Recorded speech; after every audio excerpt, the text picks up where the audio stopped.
Djerenyoa 1, fusion de Donyo Malayo et Boussou Palenyoa dans le canton Pakolo, région du Go. Possible désormais pour les populations d'ici de recevoir sur place des soins ou de bénéficier d'accompagnement scolaire. C'est dans ce complexe composé d'un temple et d'un centre de santé avec dispensaire et maternité, dont de l'église presbytérienne qui en assure le fonctionnement, le temps pour l'État d'y affecter des agents. C'est la santé d'abord préventive et ensuite curative. Préventive dans la mesure où c'est de faire les vaccinations, les sensibilisations, l'information qu'il faut à l'ensemble de la population villageoise pour qu'elle puisse savoir comment se tenir concernant les fléaux de palu et autres. En clair, en plus de forger leurs esprits, l'église presbytérienne vient améliorer la santé des 5000 âmes de Donyo Malayo et Boussou Palenyoa pour lutter contre la pauvreté. Pour les populations, l'équipement offert vient booster le développement de leur localité, car équipé d'un château d'eau pour régler la question de l'accès à l'eau potable, le complexe socio-éducatif se veut évolutif pour intégrer d'autres infrastructures, dont un lycée. Il fallait partir dans un village, Kragbalidie, presque 5 kilos. C'est vraiment loin. Il faut aller aussi à Nyario, presque 4 kilos. Vraiment, c'était dur. Il y a eu des morts parce qu'il n'y a pas ces infrastructures ici. Vraiment, aujourd'hui, je me réjouis qu'il y ait ce joyau. Ici, nous sommes à près de 27 km de Gagnoa et puis les premiers hôpitaux sont à 7 km d'ici. Donc ça, c'est vraiment le bienvenu parce que ça regroupe déjà les deux villages que sont Donyo Malayo et Boussou Palenyoa, mais en même temps, d'autres villages de cette tribu qui sont à moins de 3 km. C'est le développement que nous accueillons à bras ouverts, mais nous rendons grâce à Dieu parce qu'on ne pouvait pas imaginer que dans ce village, nous aurions pu avoir ce genre de structure. De l'eau potable, un centre de santé, des agents communautaires à Donyo Malayo et Boussou Palenyoa. Problèmes de santé et analphabétisme désormais au passé, donc au rendez-vous, le développement. Reste l'unité et la cohésion des fils et filles, vœux communs au cadre et chef coutumier de Djerenyoa 1. Village de Brafédon, dans le département du Grand Laou, au sud-ouest de la Côte d'Ivoire. En route pour une plongée dans l'univers de la chasse au crabe poilu, nous embarquons pour un petit village du nom de Kakanifri, la capitale des crabes poilus. Le moteur de 15 chevaux nous propulse au large de la lagune Tagba en direction de Toukouzou aux Alem et change notre regard sur la cité des trois eaux.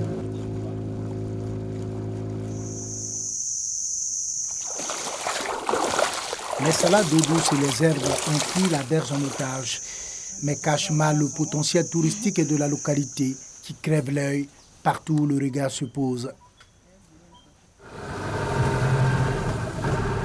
Après une quinzaine de minutes de navigation, voici Kakanifri, où nous attend Agathe, avec qui nous irons à la chasse de crabes poilus.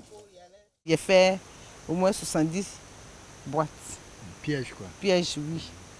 C'est sur ça, je continue, mais ce n'est pas à la même place. Il rentre de gauche-droite jusqu'à il me promet avant que ça finisse. Agathe a déjà installé les pièges de crabes poilus, avec du coco comme appât, à l'entrée de nombreux trous de crabes. Avec elle, nous irons voir ces pièges. Les crabes poilus, généralement se rendent inaccessibles aux prédateurs, en se cachant derrière des marécages ou des forêts d'épines. Ce qui fait de la chasse du crabe poilu une véritable course d'obstacles. Des efforts souvent récompensés.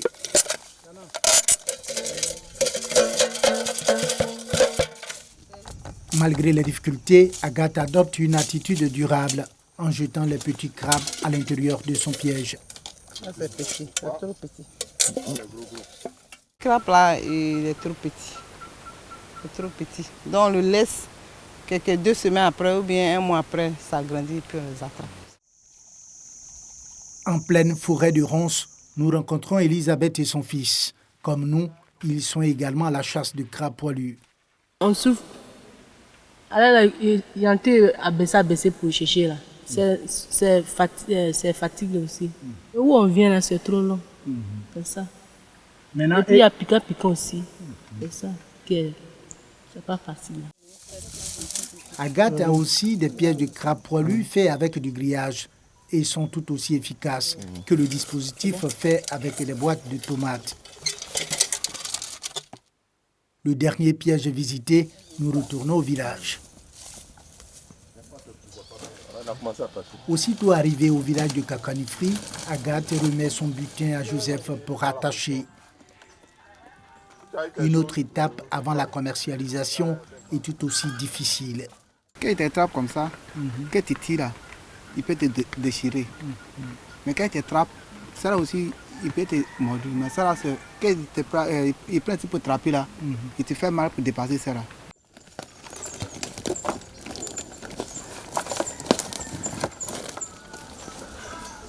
Tano vient acheter des crabes poilus ici à Kakanifri depuis 8 ans. Il y a combien dessus?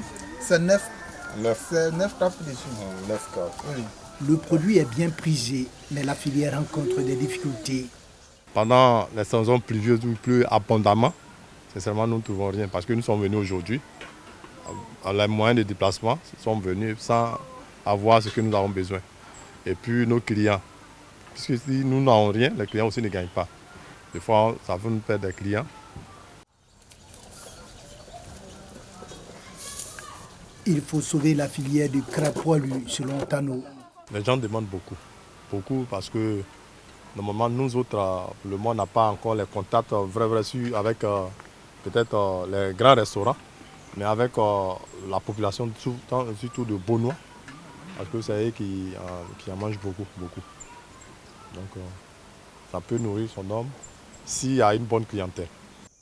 Avec la déforestation, les crabes poilus se font de plus en plus rares. Cela augmente le risque de voir les chasseurs de crabes poilus s'introduire dans le parc national d'Azagny, juste à côté.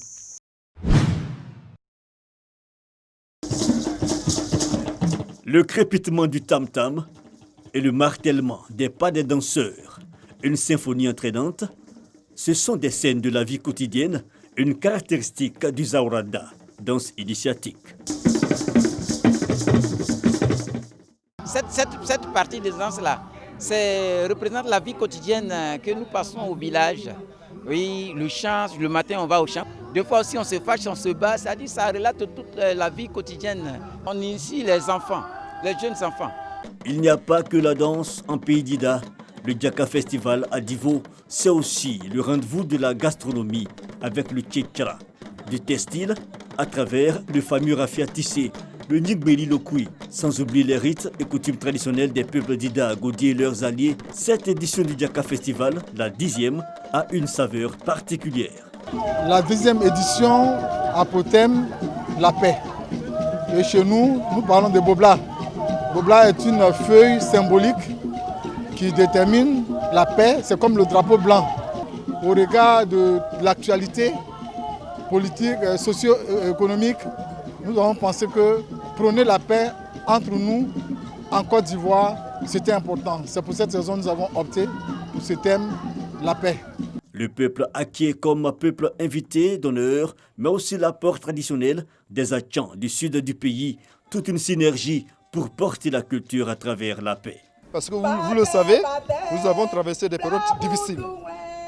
Donc ce thème cadre avec la volonté de ce peuple-là de tourner cette page définitivement et pour vivre en paix dans l'intérêt du développement et du bonheur de cette population du Lot du Bois. Les Didas sont le peuple qui a le plus d'alliés en fait, dans ce pays. Donc voilà, on a toujours prôné ça. Et cette année, avec la 10e édition, on voulait vraiment formaliser ça, l'union, la paix, la cohésion sociale. Nous prenons depuis 2015 que le festival est le creuset, n'est-ce pas, de la cohésion sociale. Parce qu'ici, il n'y a pas d'ethnie, il n'y a pas de parti politique, tout le monde se retrouve autour d'un idéal. Parler de cohésion, de paix par le rassemblement des peuplades réunis sur un même sol, c'est l'exercice recommandé par les différentes personnalités venues soutenir cette célébration culturelle.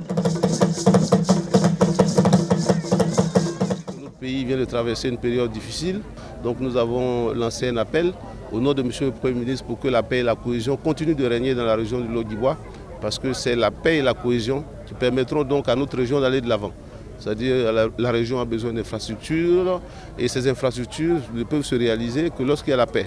Un Djaka Festival Bobla 2020 encore plus en couleur et en ferveur, avec en prime d'autres activités ludiques telles le sport, mais surtout le Djaka Off marqué par des soirées illuminées. L'édition 2020 a clos ses portes pour mieux ouvrir celle de l'édition 2021.